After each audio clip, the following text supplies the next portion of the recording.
Pues buenas tardes, muchas gracias por asistir. Hoy damos comienzo a este nuevo curso y bueno, hoy tenemos con nosotros a José Ramón Ferrandis y si siempre es un placer presentar a alguien, porque lógicamente pues es un honor poder presentar siempre al ponente que viene, hoy doblemente porque he conocido a una persona magnífica y entrañable y además cuando le dijimos de venir, pues claro, le dijimos, tienes que venir a Albacete, somos un pueblecito, en fin, poca cosa, me dijo, nada, no hay ningún problema. Si hay que defender la verdad, donde haga falta, contar conmigo. Y aquí lo tenemos. Yo lo vi este año en una tertulia televisiva, iba haciendo zapping y no lo conocía, pero sí conocía el libro que tenéis en la entrada, el libro de Crimen de Estado. Y cuando sofí que el libro era el autor, me quería ver la tertulia, me encantó y en base a ello pues lo hemos invitado porque creo que nos va a gustar a todos. José Ramón Ferrandis nace en Valencia en 1951 y se licencia en Ciencias Políticas y es técnico comercial y economista del Estado del año 79. Ha estado destinado como consejero económico y comercial en las embajadas de España en Moscú, en Washington, otra vez en Moscú, en Riad, y representó a España en el grupo de Naciones Mundial, en MIGA. Y tras 42 años ininterrumpidos trabajando en la Administración General del Estado, imparte clases en materia de análisis riesgo-país, análisis de mercados internacionales, globalización, instituciones financieras multilaterales, Estados Unidos, Rusia y países de África Negra, Estados Unidos y Arabia Saudita, así como en materias medioambientales y energéticas asociadas al llamado cambio climático. Ha publicado 6 libros que se llaman Globalización y Generación de Riqueza, África es así, Crimen de Estado, Cartas de los martes, Franco sin adjetivos y Desmontando la Agenda 2030. Ha escrito numerosos artículos, participa en programas de televisión y sobre todo dirige un blog que se llama joseramonferrandis.es, ¿vale? Del cual pues voy a aprovechar para sugerirlo cuando tenga momento. Y como creo que aquí no hemos venido a que hable yo, sino a que hable él, pues yo con esto termino, ¿vale? Lo dejo con José Ramón y luego nos vemos, ¿vale? 50 minutos lo último.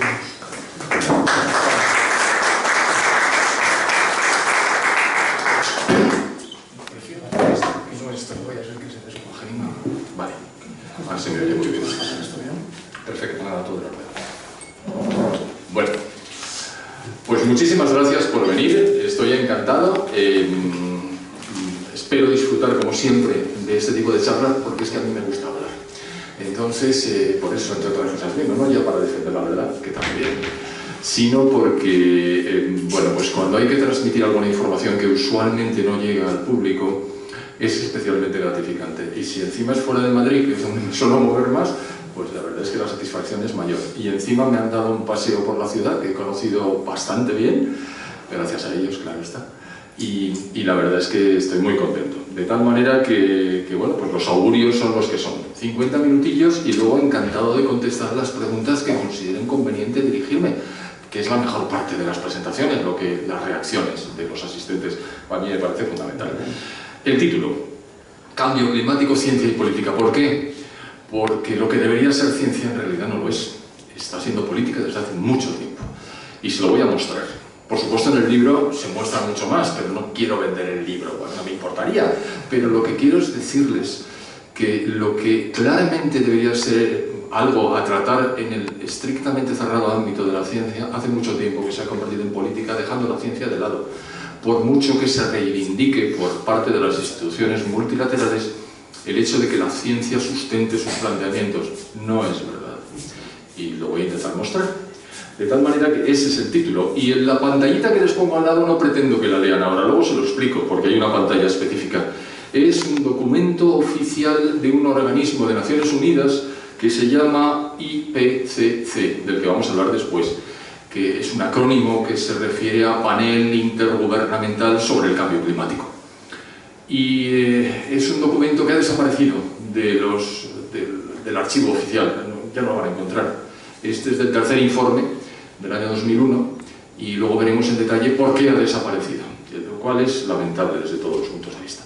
Bueno, pues con las mismas empiezo a contarles qué es esto del cambio climático. Bueno, el cambio climático, en principio, es algo consustancial al clima. Claro que cambia el clima, no ya el tiempo atmosférico, no ya las estaciones de los años, no. El cambio climático es un concepto científico que se utiliza por parte de los meteorólogos y las otras muchas especialidades que se ocupan de este tema, para establecer cambios que procede datar de entre 30 y 50 años, es decir, no va de un año para otro. Los cambios climáticos como tales ocurren con una amplitud. Pero claro, el clima existe desde que existe Tierra. No hay atmósfera desde que existe Tierra, pero desde que hay atmósfera existe el clima y existen los cambios. No lo duden, las glaciaciones son gigantescos cambios climáticos y por aquel entonces los vehículos de gasoil, ya les digo yo, que como que no estaban muy desarrollados. Pero en cualquier caso, ahora se utiliza cambio climático antropogénico o antrópico. ¿Eso qué significa? Pues que significa que el cambio climático que se está produciendo, como siempre, esta vez estaría inducido por la industria, los servicios, la agricultura, la actividad del ser humano. De ahí lo de antropogénico o antrópico. No es así. Vamos a echar un vistazo al clima en los últimos años. Por ejemplo, en los últimos 1200 años. Hace mucho tiempo, lo tienen en pantalla y tampoco quiero leerla, porque entonces los PowerPoints no están para ser leídos, están como guía del asistente. Hubo un periodo muy importante en la Baja Edad Media en la que el clima, como había ocurrido durante el Imperio Romano y en algunos imperios anteriores, se elevó. Y esa elevación del clima, ustedes habrán oído decir, algún pequeño inciso, que el calor mata. No, el que mata es el frío. La relación es de 1 a 10, es decir, hay 10 veces más muertes por frío que por calor. Y eso lo he sacado de la revista Nature, que es un referente fundamental en este ámbito, y también de The Lancet. Generalmente son anglosajonas porque están más reconocidas. Bien. Hubo una elevación y entonces, bueno, pues eso permitió multiplicar por 3 la población de Europa. Voy a hablar generalmente de Europa porque la información que tenemos del continente americano evidentemente es 0, hasta 1492, y mucho más tarde, claro está, y luego del resto de Eurasia, pues tampoco hay muchos datos, aunque en China sí tienen registros de temperatura muy antiguos, pero básicamente van a ser referidos a Europa, porque la tenemos mucho más cerca. Esa multiplicación de la población de Europa se derivó precisamente de los dos factores. Primero, con más calor y más vida, quiero decir, tanto los seres humanos como otros animales de sangre caliente tienen mejores condiciones de vida y sobre todo las cosechas aumentan. Al aumentar las cosechas hay más alimento y ese alimento permite que las poblaciones florezcan. Es decir, no hay nada raro en que cuando haya más temperatura haya más vida.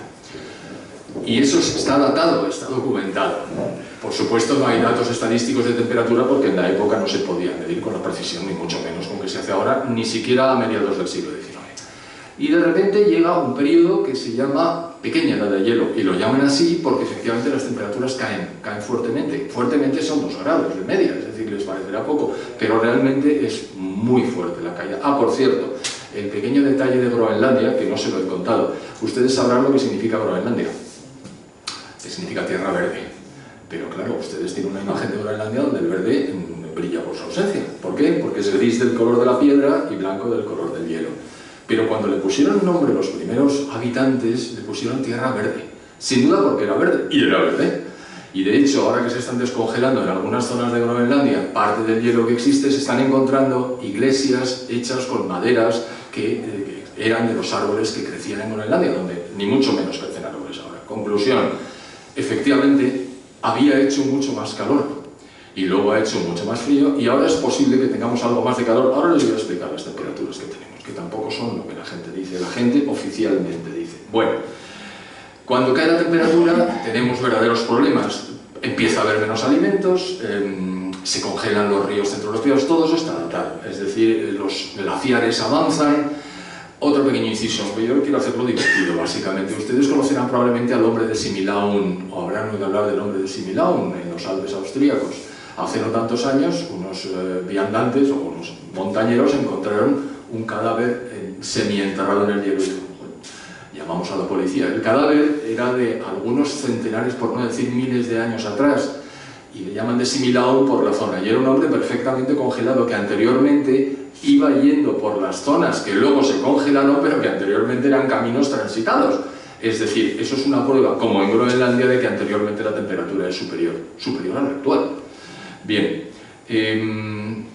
llegamos al siglo XX, 100 años, y está datado, porque ahora sí se puede medir bien, que la temperatura ha crecido 0,6 grados centígrados en superficie a lo largo de los 100 años que constituyen el siglo. ¿Eso es mucho o es poco? Eso es decir, se ha calentado. Pero no se sabe por qué. Y sobre todo, se ha calentado en dientes de sierra, es decir, sube, baja, y no tiene correlación con ningún fenómeno específico. Uno podría pensar, caramba, en la guerra, como hay tantas explosiones, tantos incendios, ¿podría subir la temperatura? Pues no, señor, baja. Entonces, aquí les pongo las épocas de calentamiento y de enfriamiento. ¿Qué es lo que había caracterizado desde siempre las temperaturas de la Tierra?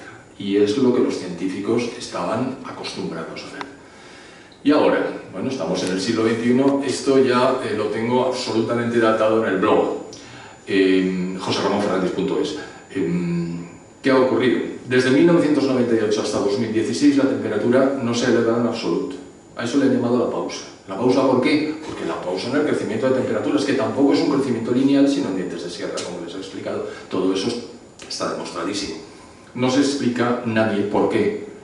Si sigue subiendo el CO2 de la manera permanente que lo está haciendo, las temperaturas no suben, cuando la hipótesis que les voy a contar ahora es que el CO2 que emite el ser humano es el que está elevando la temperatura de la atmósfera. Pero bueno, este periodo es 1998-2016. De repente en el 2016 sube la temperatura. Y en el 2017 se vuelve a equilibrar hasta 2023. Cuando vuelve a subir la temperatura, y ahora se vuelve a equilibrar, estamos en el 25, como saben. ¿Qué ha ocurrido en el año 16-17 y en el año 23? Sendos fenómenos que no tienen nada que ver con el CO2, sino con el vapor de agua. En el primero de los casos, el Niño. No les quiero contar mucho lo que es el Niño, pero es una elevación de las temperaturas de las capas altas del agua en la parte oriental del Pacífico, cerca de las costas de Perú. Toda esa área, no solo las costas de Perú, sino mucho más, se eleva porque hay cambios en la temperatura del agua, porque hay una modificación del patrón, es decir, el agua caliente que está en la parte superior, de repente es reemplazada como consecuencia de las corrientes, aparece agua fría, eso se llama la Niña. Y cuando es el Niño es que el agua se calienta y entonces las temperaturas, como el mar, el Pacífico, saben ustedes que es gigantesco, y el agua de la Tierra ocupa el 70% de la superficie, cuando tú calientas una enorme superficie, calientas la temperatura de la atmósfera. Hubo el Niño muy fuerte en el año 2016. Y en el año 2022 hubo una explosión de un volcán que se llama Hunga Tonga, que tuvo lugar por debajo del nivel del mar y eyectó gigantescas cantidades, 55.000 millones de litros, estiman los de la NASA, yo no sabría decirles, yo siempre funciono con datos ajenos fiables. Y esa eyección de vapor de agua a la atmósfera calentó la atmósfera. Ustedes me dirán, ¿cómo que el vapor de agua calienta la atmósfera? Pues sí, por poner un ejemplo, mutatis mutandis, que solemos decir, ustedes a lo mejor han tomado una sauna alguna vez. Cuando entran ustedes en la sauna, de repente la temperatura empieza a bajar y está solo en 80 grados centígrados. Y uno quiere, yo he estado 2 veces en Rusia, es el tema, uno quiere elevar la temperatura. ¿Y qué es lo que hace? Coge un cacillo con agua que tiene preparado al uso y lo echa en los carboncillos hirvientes que están allí para elevar la temperatura. E inmediatamente se eleva el agua, no el CO2. Entonces, bueno, pues solamente esos dos fenómenos han modificado la temperatura. Esto nos debería hacer pensar, desde luego a los científicos les hace pensar. Pero vamos, lo que está claro es que no hay ningún peligroso calentamiento, sino solamente 2 picos. ¿Dónde están los picos? Aquí. Esto lo pueden ver, les dejo por supuesto en la presentación. Está a la izquierda, como ven, el pico del año 2016 y a la derecha, en el extremo derecho, el pico de Hunga Tonga. Como ven, la temperatura vuelve a caer a pesar de que el CO2 sigue creciendo. Es decir, el tema de la correlación y de la causación es muy importante subrayarlo. ¿Qué significa correlación? Pues cuando las curvas de dos fenómenos van más o menos paralelas. Cuando el porcentaje, eso se mide matemáticamente, cuando el porcentaje asciende a 0,9 es que hay una correlación prácticamente perfecta. Cuando no hay correlación ya se ve en los gráficos. Pero si no hay correlación no puede haber causación. Es decir, uno de los elementos que se miden en las curvas no puede generar ni provocar que el otro crezca. ¿Por qué? Pues porque no van paralelas y por lo tanto no hay ninguna posibilidad. ¿De qué estamos hablando? Estamos hablando de la teoría canónica, que es la siguiente. El ser humano emite CO2. Ese CO2 es un gas de efecto invernadero. El efecto invernadero, como todo el mundo sabe, sirve para calentar la atmósfera. Esa atmósfera se calienta y entonces se deshiela Groenlandia y la Antártida.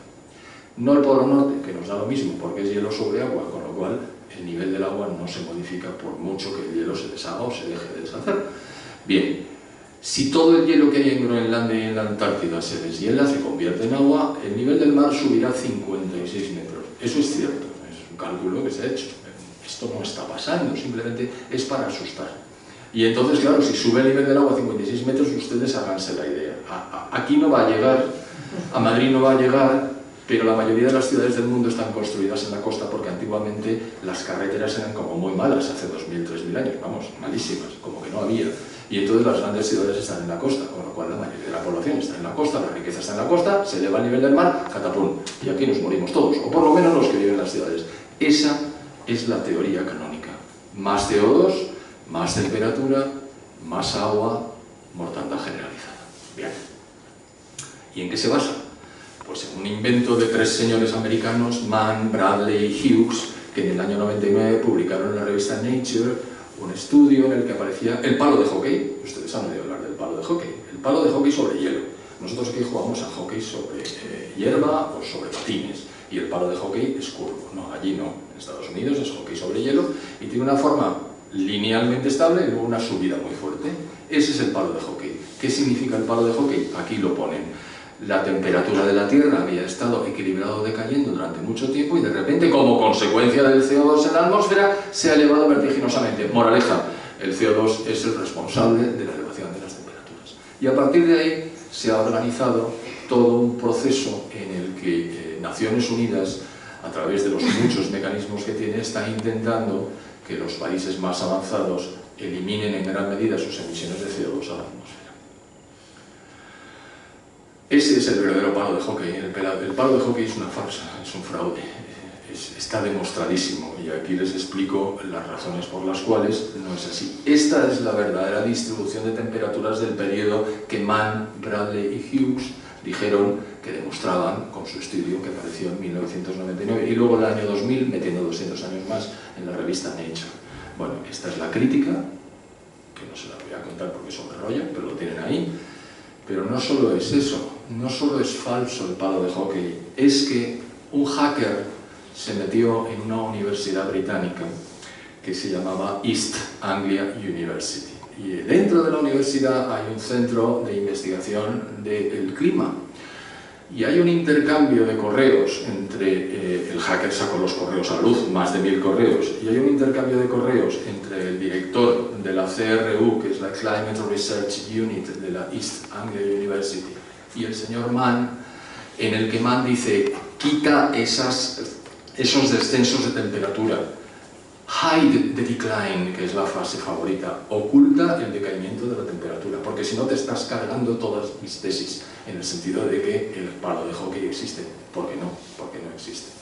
Bueno, esto se supo, esto es una manipulación indecente por parte de sedicentes científicos y simplemente salió en la prensa y se ocultó. ¿Qué es el CO2? Pues ustedes lo saben, el dióxido de carbono, el anhídrido carbónico, es un subproducto de la quema de combustibles tipo fósil, aunque no, los geólogos se irritan mucho. Esto no, llámalos hidrocarburos. Bueno, de los hidrocarburos, usted quema hidrocarburos, genera energía, pero hay un subproducto que se llama CO2 que sale a la atmósfera. ¿Es el CO2 un gas de efecto invernadero? Sin duda, luego verán los cuadros. El CO2 es muy importante porque es uno de los gases de efecto invernadero. De hecho, es el más importante si no tomamos en consideración el vapor de agua, que es otro gas de efecto invernadero. ¿Cuáles son los gases de efecto invernadero? Pues ahora se los voy a contar. Pero en cualquier caso, fíjense, la proporción de CO2 en la atmósfera se mide en partes por millón, porque es muy pequeña. Eso no quiere decir que no caliente la atmósfera. Claro que contribuye a hacerlo en según qué circunstancias, pero estamos creciendo en los últimos 200 años aproximadamente, de tal manera que ahora tenemos 428 partes por millón en la atmósfera. Y ahora hago un pequeño inciso. ¿Alguno de ustedes sabe las partes por millón de CO2 que tienen ustedes en los pulmones? 100 veces más. 40.000 partes por millón. ¿Están ustedes contaminados? No, están perfectamente. Por lo tanto, ese no contamina ese gas forma parte de nuestro organismo. Nosotros inhalamos oxígeno y exhalamos CO2. Y eso ha sido así desde el principio de los tiempos para todos los animales que utilizan la respiración, como es lógico.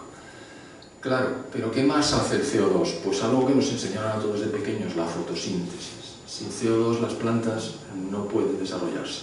Ahora veremos los límites por debajo de los cuales las plantas mueren. Afortunadamente estamos muy por encima de esos límites, pero hemos estado muy cerca durante la última glaciación de alcanzar las 150 partes por millón, momento en el cual ya no hay plantas, los animales que se alimentan de las plantas mueren y nosotros también. Es decir, el CO2 tiene dos funciones fundamentales, que es calentar y alimentar. Bueno, pero no, claro, eso ya lo sabemos, hay CO2 natural y CO2 de origen antropogénico. Cuando quemamos los combustibles estamos arrojando CO2 a la atmósfera y eso es muy dañino.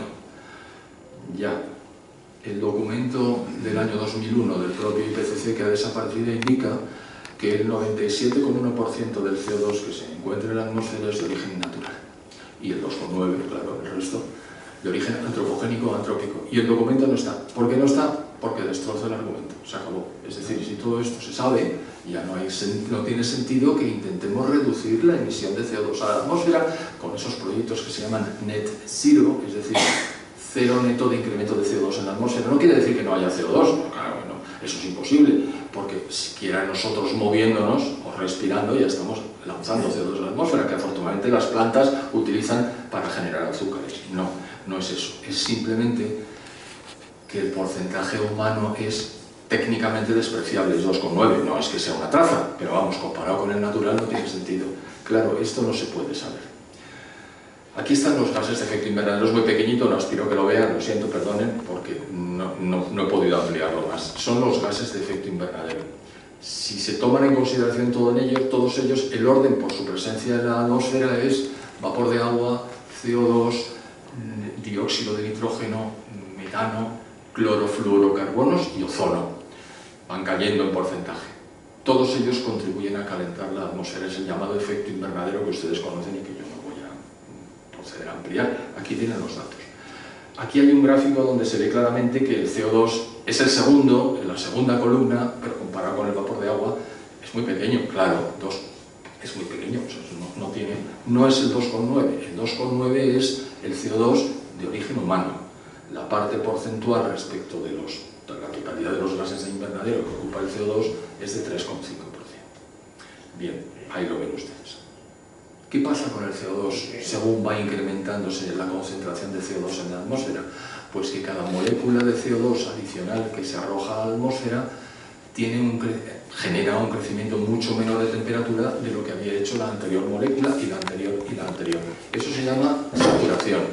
Si hay algún economista, esto se llama rendimientos decrecientes. Es decir, cada ulterior incremento de una variable provoca un incremento inferior de la variable resultante. Bueno, miren, aquí está el cuadro y como es un poco pequeñito me voy a tener que alejar un poco, pero en el principio de los tiempos, cuando el CO2 teóricamente era cero, ven ustedes que hay una columna negra. Toda esa columna negra implica que ahí no puede haber crecimiento de plantas. Y en cambio la curva que ven ustedes cuando empieza a incrementarse el CO2 en la atmósfera, en cuanto entra en la zona gris verdosa, ya empieza a haber crecimiento de plantas y fíjense cómo sube la temperatura también. Es decir, la temperatura es la curva. Según hay más CO2, la curva va creciendo, pero esa curva va decreciendo, es decir, cada vez es menor. ¿Eso qué significa? Que por mucho CO2 que ahora emitamos a la atmósfera, con independencia de todo lo que les he dicho, partamos de la base de que este es el CO2 actual y que no podemos hacer nada. Si dejáramos que el CO2 siguiera creciendo como fuera, las temperaturas crecerían muy poco. Tan es así que este gráfico, que es aceptado universalmente, dice que si se duplica la concentración de CO2 en la atmósfera, cosa que acontecerá dentro de 150 años, el incremento de temperatura en la atmósfera sería de 0,38 grados centígrados dentro de 150 años. Pues si era poco lo que les he dicho, esto todavía sitúa más en una posición de inverosimilitud el intento de justificar el no emitir CO2 a la atmósfera, porque por mucho que emitas, tampoco lo va a calentar. Este es un cuadro, les he traído otro, en el que la curva es completamente inversa. Al principio se ve cómo se eleva la temperatura con las primeras moléculas de CO2 y cómo al final ya prácticamente no se eleva en absoluto. Era como otro gráfico para que lo vieran, ¿no? Les he hablado de la correlación. No hay correlación entre CO2 y temperatura. A ustedes se lo vienen diciendo desde 1999. No es así. Por mucho que se mueva el CO2, la temperatura no sigue un patrón de seguimiento. Es más, en el libro lo explico, es primero la elevación de temperatura y después el incremento de CO2. Hay un decalaje de 80 años, en términos geológicos, por lo cual aparece en todas las estadísticas al respecto. Es decir, por mucho que nos digan que hay variaciones de temperatura movidas o motivadas por el CO2, eso no es cierto. Bueno, eso lo dice usted, sí, lo estoy diciendo yo. También lo dicen los norteamericanos, que son muy suyos. Fíjense, este es un gráfico en el que ha desaparecido. Saben ustedes que en Estados Unidos, en función de quién esté el presidente de los Estados Unidos, cambian los componentes de las unidades científicas que dependen de los estados y del conjunto federal. Por lo tanto, en el año 2010 aproximadamente, esto ya ha desaparecido. Fíjense, la curva creciente, negra, es el incremento de CO2, fíjense cómo sube. La curva, que es una recta roja, es la de las temperaturas. No crece. Vamos, ha crecido de manera infinitesimal. Para ser exactos, 0,6 grados centígrados durante el siglo XX. Es decir, desde que hay mediciones, se comprueba que no hay correlación positiva, es decir, no hay un incremento de CO2 y un incremento de temperatura. Mucho menos habrá causación. Pero si nos remontamos a 600 millones de años, observamos, estas son las curvas de la temperatura del CO2, no tienen nada que ver. Es decir, históricamente 600 millones de años no han tenido nada que ver. Ese también es un argumento extremadamente poderoso. Si no ha pasado nunca en la historia, ¿por qué va a pasar ahora? Bueno, pues que ahora tenemos mucho más CO2 que nunca. No, tenemos menos CO2 que nunca, salvo en los últimos pocos años. ¿Por qué? Porque se ha datado perfectamente que el CO2 era mucho más hace 40 millones de años, por ejemplo. Bien, volvamos. No es el CO2. ¿Quién gestiona las elevaciones de temperatura? Tendrá que ser alguien, esto no es casual. Tiene que haber un argumento, tiene que haber un gas detrás. Y el gas, que nunca se menciona, es el vapor de agua. El 95% de los gases de efecto invernadero está ocupado por el vapor de agua y solamente el 3,7% es CO2. Por pura lógica, dado que incluso las moléculas de agua, de vapor de agua, tienen una mayor capacidad de calentamiento que las moléculas de CO2, si a eso sumamos que por un lado está el 95% y por otro el 3,7%, pues no hay más que añadir, señoría. No tengo más que decir en el sentido de que es claramente el vapor de agua, como les he contado antes con la operación del Niño y Hunga Tonga, la que modifica las temperaturas de la atmósfera. He hecho un cálculo. El CO2 es el 3,7% de los gases de efecto invernadero. El CO2 de origen humano es el 2,9% de todo el CO2. Si multiplicamos el CO2 de origen humano por el porcentaje de CO2, que es los gases de efecto invernadero, resulta que el CO2 de origen humano es el 0,1% de todos los gases de efecto invernadero. Pero entonces, ¿qué nos están contando? Bueno, pues nos están contando una historieta cuya finalidad no tiene nada que ver con el clima. Vaya, eso lo dirá usted. Bueno, lo digo yo y lo dicen algunos responsables de Naciones Unidas, que no se cortan. Porque basta con mirar las actas de algunas de las reuniones para ver lo que dicen los responsables de Naciones Unidas al respecto, y llama extraordinariamente la atención. Bueno, me he permitido un lujo, y es que ya ven ustedes que el CO2 antrópico es marginal, y entonces ven el siguiente pantallazo y dicen, observen, es el mismo contenido, para que vuelvan a ver que es el 0,1% del total, lo cual hace que sea completamente inverosímil la argumentación canónica oficial. ¿De dónde sale todo esto? En 1988, la ONU crea el panel intergubernamental para el cambio climático. No se lo digo en inglés porque está ahí, no tiene ninguna trascendencia decirlo en un idioma o en otro. Inicialmente su función era por qué se calentaba, averiguar por qué se calentaba la atmósfera de la Tierra. Y a los pocos años cambió a vamos a encontrar por qué el ser humano es el responsable del calentamiento de la Tierra. Esto está en los anales, esto está en las actas, es decir, no hay ninguna sorpresa al respecto. La verdad es que, claro, hay que buscarlo y hay que encontrarlo, ¿no? Es decir, se trata de encontrar la manera de culpar al ser humano. Y desde que se creó hasta ahora han emitido 8 informes. Lo hacen con periodicidad variable, pero durante varios años, ¿no? Y esos informes intentan justificar que efectivamente el ser humano es el responsable. Y cuando no encuentran los datos, no los ponen. Y cuando los encuentran y no les conviene, los quitan. Eso no es ciencia, esto es una vergüenza integral. Pero sigamos.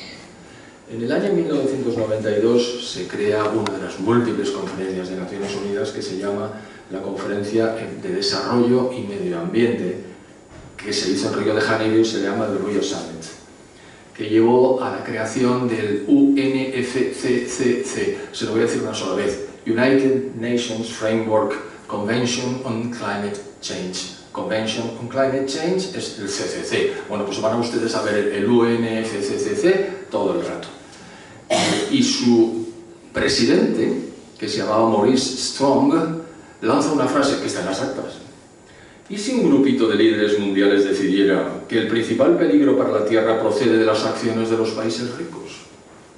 Para salvar el planeta, el grupo decide, no es la única esperanza para el planeta que las civilizaciones industrializadas colapsen. ¿No es nuestra responsabilidad hacerlo posible?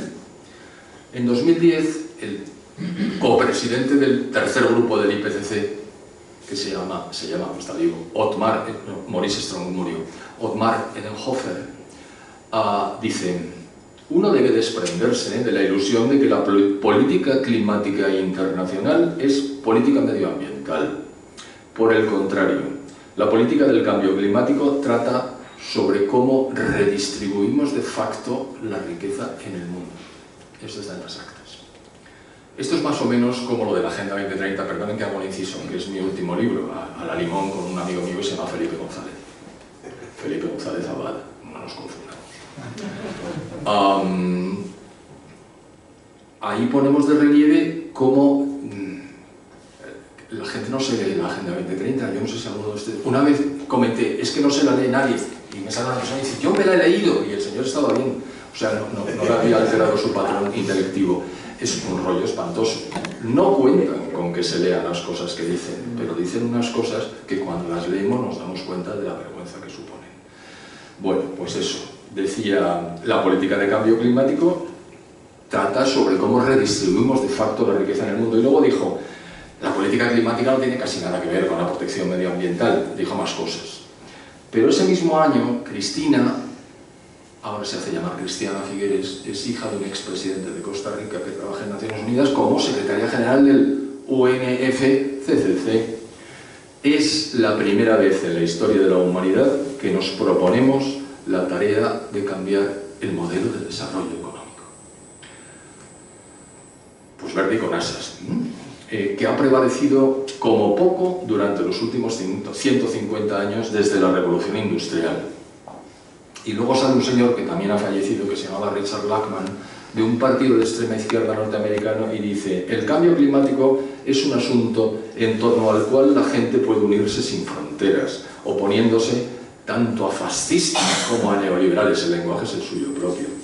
El cambio climático provee un marco en el cual los socialistas pueden unificar las políticas internas e internacionales. En el libro hago aparecer muchos más datos, pero yo creo que con esto basta. Sobre la base de esa ideología se había lanzado el protocolo de Kioto, cuya estructura básica y fundamental está en pantalla, no se lo cuento porque es un radiazo espantoso, pero aspiraba el protocolo de Kioto a que en el año 2020 la temperatura se elevara 0,04 grados centígrados, restringiendo la emisión de gases de efecto invernadero. 0,04 de lo que sea entra dentro del rango de las dudas de la medición, es decir, no tiene ningún sentido, ¿no? Pero se ha montado una con los derechos de emisión que todavía estamos sufriendo y ahora se sigue queriendo montar. Como aquello no funcionaba, en el año 2016 se generó el Acuerdo de París, cuyos datos están ahí y cuyo objetivo era que en el año 2030 la elevación de la temperatura fuera de 0,05 como mucho. Es decir, estamos exactamente en las mismas. Están interviniendo en las economías de una manera tremenda al objeto de reducir un CO2 que no provoca ni puede provocar en absoluto variaciones en la temperatura de la atmósfera. Y todo esto tiene consecuencias. ¿Qué tipo de consecuencias? Ustedes las están viendo y seguramente ustedes han unido los puntos, es decir, han atado cabos. Y ahora vamos a ponernos en plan economista. Ustedes supongan que se está produciendo algo con unos precios relativos de los factores que intervienen. La energía es transversal. En todo lo que hacemos interviene la energía. Aquí mismo. Si no, no nos veríamos ni nos oiríamos. Bien. Si suben los precios de la energía en unos países concretos y no en otros, eso quiere decir que las producciones del país concreto donde suben los precios de la energía son más caras. Si esas producciones, todo lo demás igual, como dicen los latinos, decían rebus sic stantibus, es decir, no se mueve nada más, subimos el precio de la energía, todo es más caro y por tanto nosotros nos volvemos ineficientes. Es decir, nuestros precios, nuestros productos tienen precios mucho más altos, con lo cual, a la hora de la competencia, pasan dos cosas. No podemos exportar como lo hacíamos, porque nuestros precios son más altos a igualdad de calidad y por lo tanto no nos compran, y no podemos vender tanto como lo hacíamos dentro, porque los precios extranjeros, al ser más bajos, hacen que sus productos sean más baratos y compraremos más productos del exterior. Dos fenómenos, uno dentro y uno fuera, que simultáneamente operan contra el sistema productivo de los países cuyos precios de la energía se han elevado por razones administrativas. Ya se acuerdan lo que dijo la señora Figueres. Bien, tenemos una crisis de oferta y entonces otra de competitividad. Claro, acuérdense de lo que está pasando, no tienen que acordarse, está pasando ahora de los vehículos de motor de explosión que se fabrican en Alemania, donde tradicionalmente se han producido, junto con Japón, los mejores vehículos de motor de explosión desde hace mucho tiempo, desde el final de la Segunda Guerra Mundial. Estamos hablando de los dos países derrotados, fundamentalmente. Bien. Y de repente ahora se encarece terriblemente la utilización de esos vehículos porque hay una serie de normas de la Unión Europea que así lo buscan deliberadamente, como consecuencia de la imposición, simplemente sugerencia de Naciones Unidas, porque no hay ninguna norma. Tenéis que elevar el precio relativo de los combustibles, por lo tanto va a ser muy ineficiente utilizar un vehículo de motor de explosión. Pero entonces llega el gobierno von der Leyen y dice no, en 2035 ustedes ya no van a poder producir ni utilizar vehículos de motor de explosión, con lo cual toda la industria alemana, francesa, italiana, británica, española, etc., se va al garete. En cambio, pueden ustedes hacer vehículos eléctricos. Oiga, pero es que los vehículos eléctricos los controla totalmente China, porque es el que tiene el acceso a la tecnología, a los minerales, a los materiales necesarios y por tanto producen más barato que nosotros. Haga lo que sea. Claro, nos estamos cargando la industria de la automoción y no solo de la automoción. La producción de acero se está marchando de Europa. ¿Por qué? Porque es energía intensiva y lo mismo les diría del aluminio, del cemento, del vidrio, pongan. Es decir, nos cargamos la industria y nos cargamos los servicios. ¿Esto qué significa? Que también la agricultura, que necesita una serie de productos que son caros en términos de energía, por ejemplo, ya no se cultiva simplemente desde hace centenares de años, uno echa abono. Claro, pues ahora echa fertilizantes. Los fertilizantes que se echan en la tierra son caros de producir en términos de energía. Si siguen siendo cada vez más caros, no podremos utilizar esos fertilizantes porque serán muy caros y entonces importaremos los alimentos del exterior. Ya les suena esta historia de que Marruecos, de que Sudáfrica, de que India con su arroz están exportando en mejores condiciones y nos estamos cargando también la agricultura de los países avanzados. Claro, de ahí al cierre de industrias, al cierre de la agricultura, al paro, a los subsidios que vienen de unos impuestos que la gente ya no puede pagar porque no trabaja. Imagínense lo oscuro que es el futuro, como el de la minería del carbón, bueno, pues igual de oscuro. ¿Esto qué significa? que se están queriendo cargar los países de Occidente. Oiga, usted no hace más que hablar de Occidente. ¿Y qué pasa con China? ¿Y qué pasa con Rusia? ¿Y qué pasa con India? A ellos no se lo imponen. ¿Por qué? Porque se trata de cambiar el sistema de crecimiento económico que ha prevalecido en los últimos 150 años. Sí, se lo acabo de leer. Claro, si todo esto pasa, lo primero es, hay una reducción de riqueza importante. Si hay una reducción de riqueza, bueno, pues cae la calidad de vida porque no tenemos recursos para hacer frente a nuestras necesidades. No hablo ya de aquellas personas cuyos recursos financieros o cuyo nivel de vida es más alto porque tienen más recursos. No, no, la calidad de vida cae con carácter general y comienzan las privaciones.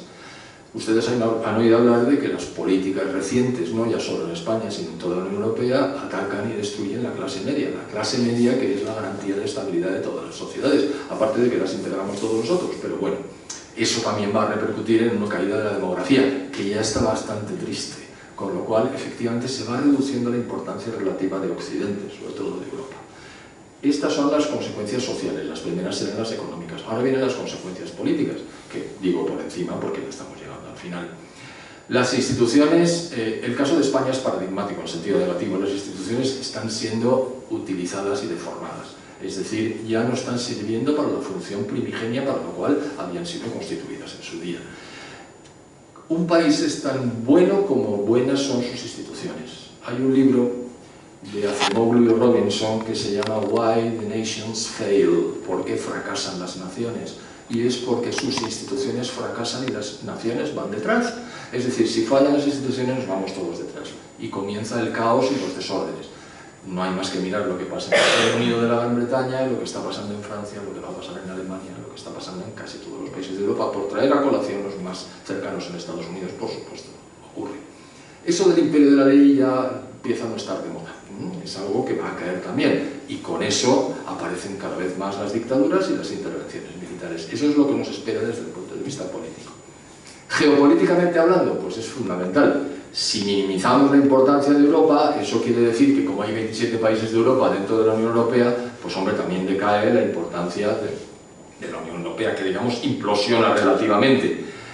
Y al perder esa capacidad que teníamos, nos estamos viendo invadidos por una serie de poblaciones que vienen de todo el mundo con la aquiescencia de las élites, como ustedes saben perfectamente. ¿Qué es lo que se prevé? Una hegemonía de la República Popular China. No se crea una sola estadística china.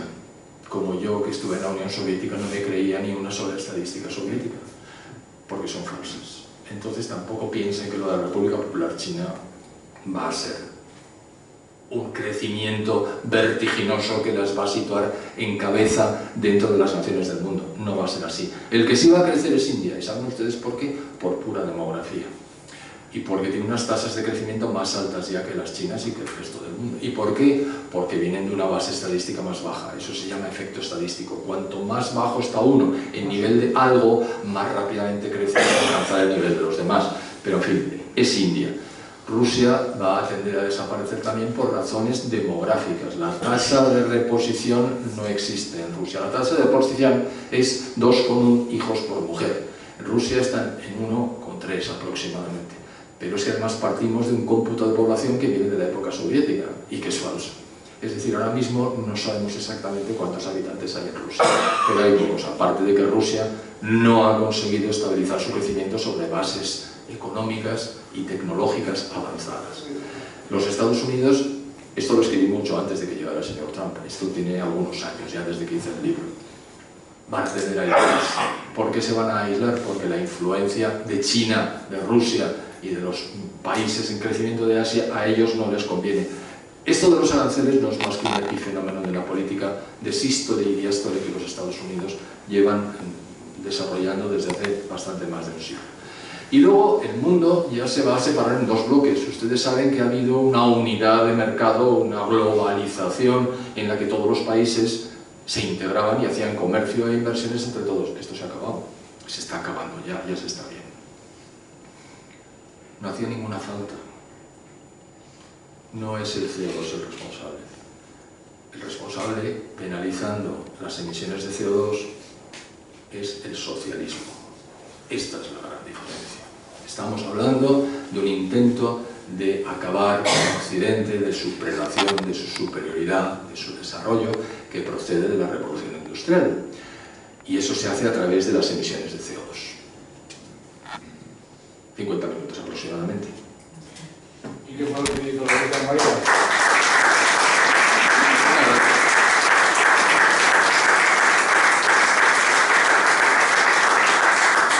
Y ahora, si no les importan, los 10 segundos comerciales. Este es el libro que conocen. Es un libro, vale, les voy a contar 2 minutitos. Todo lo que les he dicho está en el libro, claro. Y fíjense en el dato, hay 1055 pies de página. Esos son muchos. ¿Por qué? Porque ahí está el origen de los datos que estoy utilizando. No estoy inventando nada. Todo esto lo he encontrado después de 15 años de análisis y búsqueda. Es decir, esto no es una ocurrencia. Esto es lo que me han dado los datos que he podido obtener. Es amplio el libro, se puede leer muy fácilmente, primero un capítulo, luego el 14º, luego el tercero, luego el 22º, porque son independientes, no hay ningún problema. Y es un análisis científico. Y esto último que les pongo es porque a veces la gente no sabe y dice, pero ¿no es Occidente el que más CO2 emite a la atmósfera? ¿Ven ustedes la curva esa que se eleva vertiginosamente? Eso es la República Popular China. La segunda es los Estados Unidos, que desciende como consecuencia de la sustitución del carbón por gas natural. No tengo mucho tiempo para contarles la historia de por qué el carbón emite más CO2, pero emite mucho más CO2 por unidad de energía producida que el gas natural cuando se quema. Bueno, eso no tiene importancia. Y la otra que sube vertiginosamente es la India, que desarrolla políticas que declara que no va a cambiar. Nosotros somos pobres y vamos a quemar lo que necesitemos para pasar a ser ricos. ¿Pasa algo? Eso también lo dicen, en ese tono, o sea que no les sorprenda. En fin, simplemente quería traerles esos pequeños datos adicionales antes de pasar a someterme a las preguntas que tengan intención de hacerme para que yo intente responderles satisfactoriamente. Pues muchas gracias. Dígame. He visto, había una reacción por ahí muy rápida, pero no lo he oído bien. Yo creo que, vamos a ver, tenemos unos sistemas en Europa, principalmente, que se han dejado de influir por el comunismo y por el socialismo. Ya el comunismo, como está mal visto, pues son socialistas o socialdemócratas, pero es lo mismo, poco menos. Porque Zapatero, que era socialdemócrata, cuando iba al gobierno, levantaba los rojos como los comunistas, y ya no se la pegaba a nadie, es comunista. Y entonces, el comunismo, como dijo la Virgen de Fátima, se iba a extender por todo el mundo. Y ya ha extendido. Y ahora, ¿cómo lo sacamos? Ese es el tema. Sí, esto es una aproximación muy razonable. Es cierto que son políticas intervencionistas. Una política intervencionista, per se, es una política socialista que busca un objetivo de carácter político interviniendo en un mercado que es, el mercado en principio es el que regula el funcionamiento de las economías. Esto es tan antiguo como el ser humano. Es decir, la gente toma decisiones de compra y de inversión en función de las señales que aparecen, y las señales te las da el mercado. ¿Cuáles son las señales? Los precios relativos. Es decir, una cosa es muy abundante, su precio baja. Todo esto es muy sencillo, luego podemos evolucionarlo, pero bueno. Una cosa es muy escasa, su precio sube. Cuando el precio de una cosa escasa sube y se puede producir, los productores derivan hacia ese sector o hacia esa área para obtener mayores beneficios porque los precios son altos. Pero eso inmediatamente se ve contrarrestado por la enorme cantidad de productores que hacen lo mismo, que hacen que el precio baje. Con lo cual, esos mensajes que está mandando el mercado son los que permiten el crecimiento de las sociedades. Si Occidente ha crecido como lo ha hecho, ha sido porque se han utilizado las guías, los índices, los niveles de precio que la economía de mercado te dicta. Los que conocemos el comunismo por haber vivido en un país comunista sabemos que los precios allí los decidía un comité, burócratas, reunidos y decían ¿cuánto tiene que costar esto? Claro, ustedes a lo mejor no han estado en la Unión Soviética, pero cuando comprabas algo allí, el precio venía estampado en el producto. Era el precio que habían dicho los burócratas que tenía que valer algo, con independencia del coste de producción. Muchas veces el precio estaba por debajo del coste. ¿Saben ustedes lo que pasa cuando el precio está por debajo del coste? Que no se produce. Y de ahí las escaseces permanentes de los sistemas comunistas y socialistas. Todo esto en el fondo es muy sencillo, pero no nos lo suelen contar con esa sencillez. El señor en general tiene razón. Estos son, ya lo decía Richard Bachman, ya lo decía Ottmar Edenhofer, ya lo decía Cristina Figueres. Todo esto es intervencionismo socialista. En el otro libro, Agenda 2030, se lo cuento con detalle. Sí, adelante. ¿Tú gestionas? Ya verás qué rápido es. Bueno, lo primero, gracias por la intervención, clarísima y muy interesante todo. Lo segundo, me voy más tranquilo a mi casa pensando que hay más gente que piensa que el cambio climático, más gente de la que yo pensaba, no es consecuencia del ser humano, sino que es lo que usted ha dicho perfectamente. Y ahora la pregunta, que tengo una curiosidad. Hace mucho tiempo vi una información que compartí con algún amigo por aquí y ya ha desaparecido también, volviendo al cambio climático puro y duro, de la relación de la actividad solar, los saltos y bajos, las erupciones, con la subida de temperatura, más o menos en periodos de tiempo corto. ¿Puede darme alguna idea de ese tema? Sí, también lo explico en el libro, también está en el blog. Esto se refiere a los ciclos de Milankovitch. Milankovitch fue un sabio serbio que en 1942, en plena guerra en Yugoslavia, editó y publicó un libro en el que explicaba, no era un astrónomo, era un matemático, en el que por pura matemática explicaba el comportamiento de la Tierra en su devenir en torno al Sol y sobre sí misma.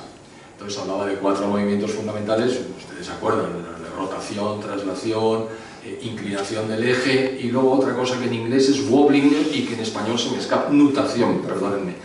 Es decir, la Tierra no gira, vamos a ver, supongamos que la Tierra debiera estar así, por norte, por sur, no está así, pero va cambiando. Y la nutación es que cuando está girando, no gira así, gira así. Todo eso lo hizo con fórmulas matemáticas, no había mirado lo que era la Tierra ni era el Sol. O sea, hay gente que es capaz de imaginar cosas que luego se prueban ciertas simplemente con los desarrollos matemáticos y una potencia de cálculo que tenía el hombre, porque no había ordenadores, o sea, se lo recuerdo, cosa que saben perfectamente. Nuestra posición relativa en torno al Sol, la inclinación de la Tierra respecto del Sol y los movimientos de la Tierra referentes al Sol, le he dicho 3 veces Sol en 10 segundos, son los que condicionan la actividad del vapor de agua, que a su vez repercute sobre las temperaturas de la Tierra. Es decir, es verdad, pero son ciclos de 40.000, 25.000 y 11.000 años. No son... Me refería básicamente a las erupciones solares. Solar, que sí son más... Son ciclos de 11 años. Más cortas en el tiempo. Son ciclos de 11 años y efectivamente hay un periodo en 1630, creo, que se llama el mínimo de Maunder. Maunder es el investigador, que dijo, ahí va, pero si el Sol durante este periodo, según las notas, ya saben ustedes que Galileo, por ejemplo, ya miraba el Sol y miraba las manchas. Bueno, pues eso lo databa, lo indicaba y lo guardaba. Esos datos existen. Alguien lo estudió y dijo, no hay manchas durante un periodo muy largo. ¿Eso qué quiere decir? Que la temperatura del Sol, a ver, es más baja, comillas, ¿eh? O sea, estamos hablando de emisiones, eyecciones de masa coronal. Eso puede tener un efecto tremebundo sobre la Tierra en materia de transmisiones, comunicaciones y alteración de campos magnéticos, pero muy pequeño en cuanto a la temperatura. Ahora bien, si hay varios años en los que no hay erupciones en la capa exterior del Sol, pues entonces la temperatura de la Tierra baja, como consecuencia de que llega menos calor del Sol. Aquí todo lo que pasa y todo lo que deja de pasar es por el Sol. Entonces, esos son ciclos de 11 años, efectivamente. Se llaman ciclos de Gleisberg y están probadísimos. Y parece que hay correlación, pero digo parece porque ahí los científicos se enfrentan fuertemente. Me refiero a los científicos que hacen ciencia, no a los científicos que hacen política. Gracias. Quiero agradecer su valentía, porque hablar tan claro como usted transmite y decirlo públicamente, conforme ya se tacha de nacionalista, fascista y todo lo que del mundo, pues la verdad es que da alegría, hermano. Bueno, muchas gracias. De escucharlo.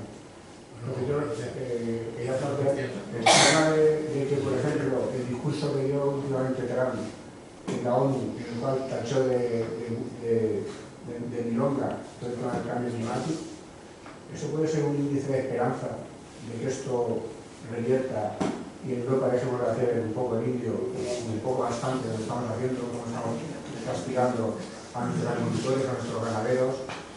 Con toda la inmigración también ocurre con el hecho de que aquí al final estamos condenados, si esto sigue evolucionando de esta forma, a que, pues no sé, el futuro que vamos a dejar a nuestros hijos va a ser bastante triste. Entonces, hay esperanza. A ver, el señor Trump no le he mandado yo instrucciones para que hable como lo ha hecho, no, créame. Pero es que me llama la atención enormemente porque es lo que venimos diciendo todos los negacionistas. El otro día estuve en el Congreso de los Diputados en una comisión que se reunía para cambiar la legislación en relación con los derechos de emisión de gases de efecto invernadero, perdón por el título larguísimo, y entonces uno de los partidos me dijo: José Ramón, ¿puedes ir a exponer? Digo, yo de derechos de emisión del protocolo de Kioto no sé nada, porque es un tema empresarial, es decir, son costes de derechos de emisión de CO2 que se negocian en unas bolsas, en fin, es una cosa muy compleja, pero yo sí puedo hablarles de que para qué vamos a grabar el CO2, porque los gases de efecto invernadero en realidad solamente el CO2. Y entonces les conté, y la reacción fue, el señor del PSOE en concreto, es usted un negacionista. A lo que yo le dije, ¿y usted un calentólogo? Como está grabado, pues no me dejarán. Quiero decir que es una pena, pero la formación de nuestros padres de la patria adolece de muchos defectos, entre otros de que no les interesa aprender. Valiente, Morante de la Puebla. Yo no. Pero bueno. La composición actual de la Comisión de la Unión Europea, fíjese que no hablo del Parlamento ni del Consejo. La Comisión es el Consejo de Ministros de la Unión Europea. El Consejo es la reunión de los máximos representantes de los países y el Parlamento la consecuencia de unas elecciones. En las últimas elecciones, los países soberanistas han alcanzado un cierto predicamento, pero no ha sido suficiente para contrarrestar la alianza fundamental del PSOE y del PP. Hablo así para que se me entienda, del PSOE y del PP europeos. Es decir, ellos han permitido que Ursula von der Leyen vuelva a ser la responsable máxima de la Comisión. Mientras esté esa estructura en marcha, no va a haber ninguna modificación del patrón, voluntariamente. Hay una reacción muy fuerte de los fabricantes de automoción en Alemania. Muy fuerte es muy fuerte.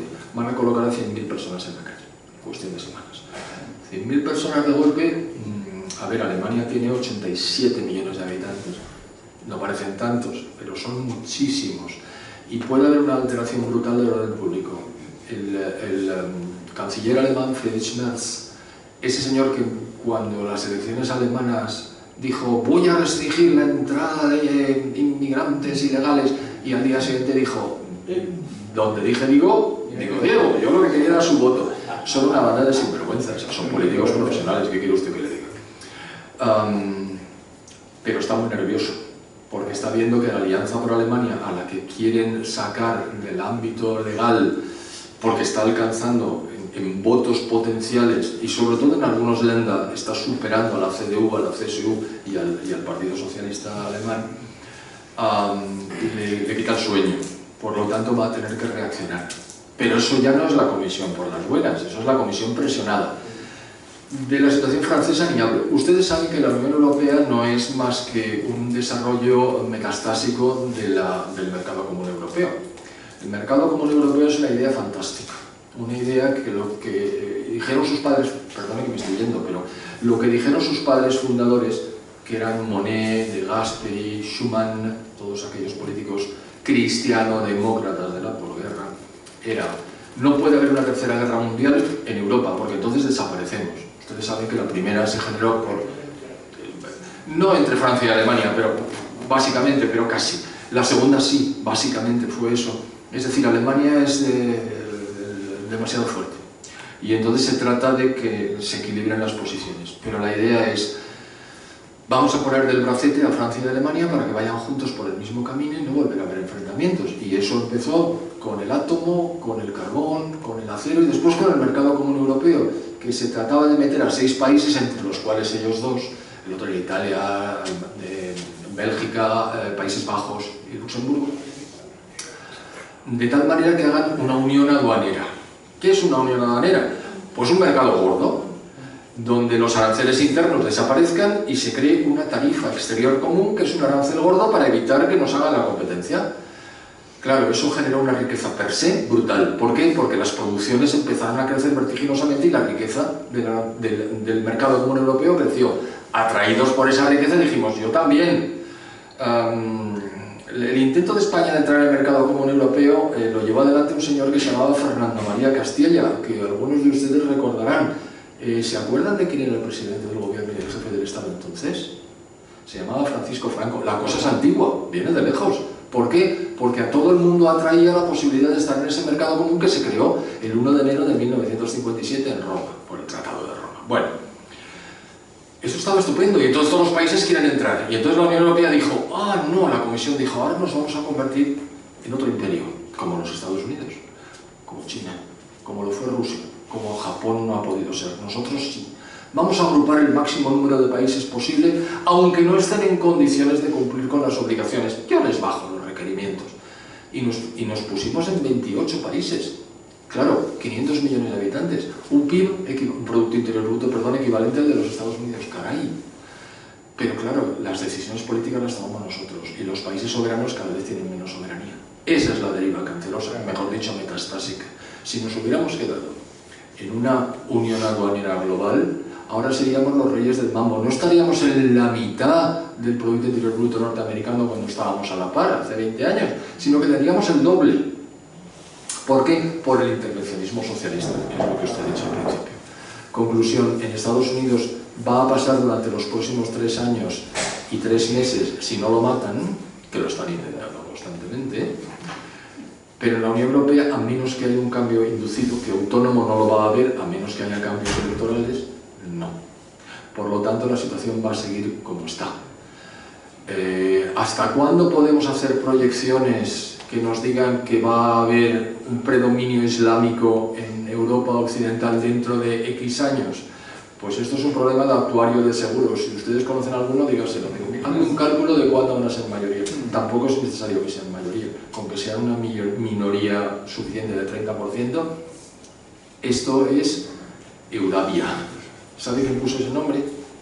Oriana Fallaci. Oriana Fallaci ha muerto hace unos 25 años y ya lo vio venir. Es decir, este es el futuro que nos espera si nuestros gobiernos siguen siendo los gobiernos que tenemos. Y es lo que hay, y yo se lo digo. ¿Qué puedo hacer yo? Votar. ¿Saben una frase de Stalin? Ya termino de contestar. Que voten lo que quieran mientras yo cuente los votos. Y ya no lo digo.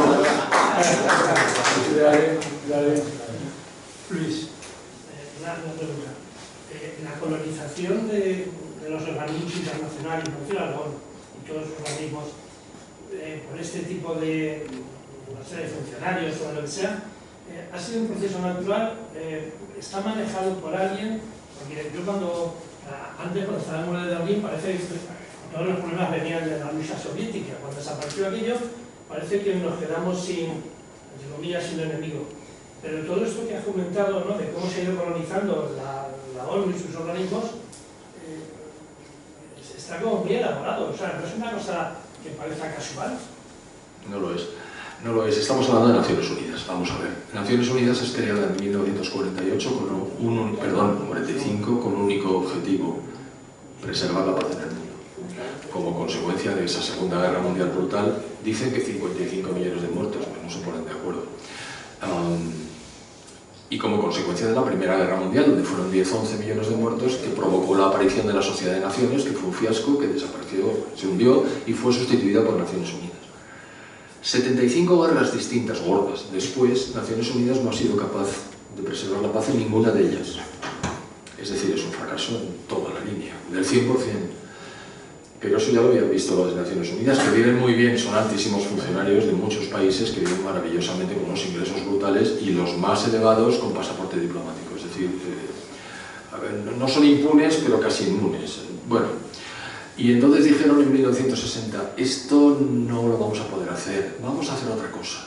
Vamos a desarrollar los países pobres. ¿Por qué en los años 60? Porque se acordarán ustedes de los procesos de descolonización que tuvieron lugar en esa década. Empezaron en los 50, pero sobre todo en los 60 fue vertiginoso. Vamos a transferir recursos de los países ricos a los países pobres y ya con eso se desarrollarán y todo estará mejor y entonces no habrá guerras. Y fue el primer decenio para el desarrollo, 60-70. Fracasaron. Les hago el cuento corto.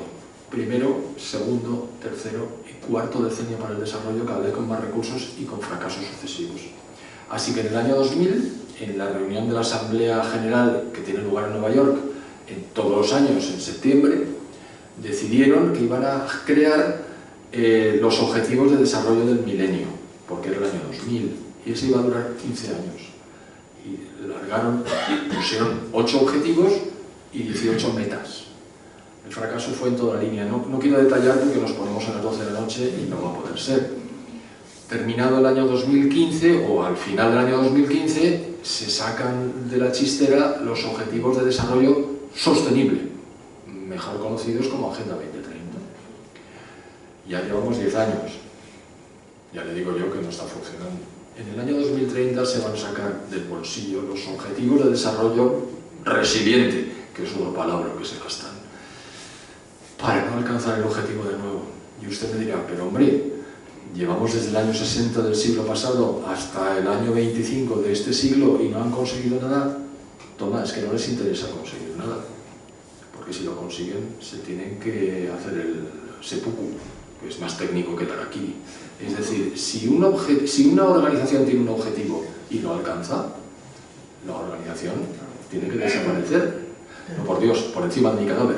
Así es que van a fracasar una y otra vez, pero de paso están sacando recursos de los países ricos para pasar a los pobres, o como dijo Peter Bauer, que es era un economista húngaro que huyó de Hungría en el 56 y dio clases en la London School of Economics durante mucho tiempo, y dijo, la ayuda oficial al desarrollo es el dinero que los pobres de los países ricos entregan a los ricos de los países pobres. Y entonces se entiende mucho mejor. Es decir, nuestros impuestos van a los líderes desvergonzados y criminales de los países pobres, que en una inmensa parte se lo quedan, y el resto va a las empresas que hacen los proyectos que son financiados con la ayuda oficial al desarrollo, que son de los países que damos el dinero. Pero vamos, no hay un retorno suficiente de lo que entregamos, retorna una pequeña parte. Pero este es el montaje gigantesco. ¿Esto de dónde viene?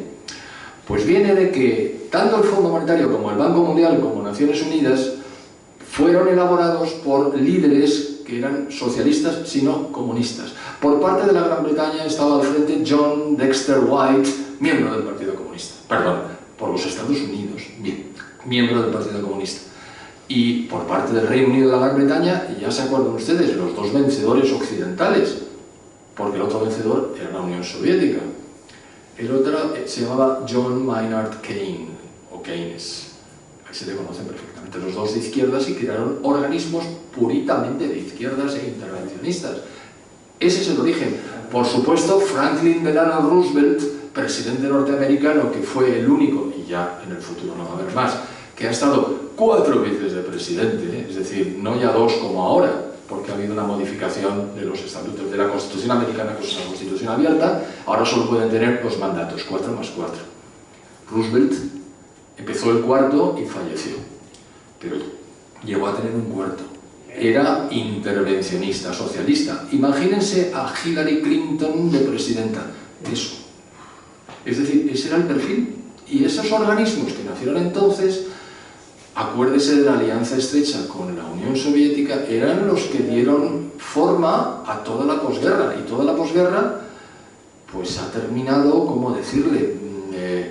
Pues en el año 2009, con la crisis correspondiente. Es decir, eso se llamó Pax Americana, porque los americanos, con su poderío económico y militar, han permitido que en el mundo se desarrollara la economía sin ataduras. Hay un organismo de Naciones Unidas que se encargaba de eliminar o hacer descender los aranceles y otros obstáculos, que se llama OMC, Organización Mundial de Comercio.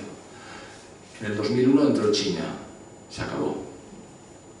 Y en el 2009 se percibió claramente que los chinos no estaban compitiendo en igualdad de condiciones, sino haciendo trampas. ¿Y por qué hacían trampas? Toma, porque son comunistas. Así es que en esas manos estamos. ¿Qué va a pasar? ¿Sabe usted que Donald Trump ha suprimido la financiación de 4 organismos de Naciones Unidas? La Organización Mundial de la Salud, que dependía directa y totalmente de la República Popular China, ya ve que he sacado 2 veces el nombre, ya te lo he sacado más, así es que ya le estoy respondiendo a la otra pregunta.